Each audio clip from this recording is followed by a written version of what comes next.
শুভ সকাল বন্ধুরা, আমি শুভজিৎ। চলুন শুরু করা যাক আজকে ছোট্ট মিনি ব্লগ।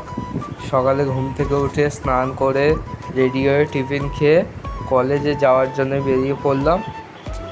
তারপর বাড়ি থেকে বাইক নিয়ে হেলমেট নিয়ে বেরিয়ে পড়লাম। তারপর কলেজে গিয়ে সেখানে প্রথম ক্লাসটা শেষ করলাম। শেষ করে দ্বিতীয় ক্লাসের জন্য অপেক্ষা করছিলাম। তারপরে কলেজের চারিপাশে একটু ঘুরলাম, ঘুরে কলেজ আর একটা ক্লাস করলাম।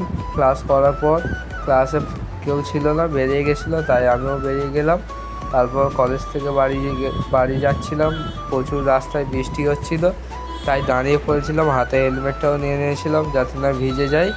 তারপর বৃষ্টি থামতে বাড়ি এসে ফ্রেশ হয়ে ব্যাগ রেখে আবার খেলতে গেলাম। খেলে টেলে বড়গাছি মন্দিরে একটু গেলাম। বড়গাছি মন্দিরে বাবার দর্শন নিয়ে বাজারে গেলাম সন্ধ্যাবেলা। বাজার থেকে বাড়ি যাচ্ছি। তোমরা ভালো লাগলে লাইক, সাবস্ক্রাইব, ফলো করতে ভুলবেন না। দেখা হচ্ছে পরের মিনি ব্লগে। টাটা।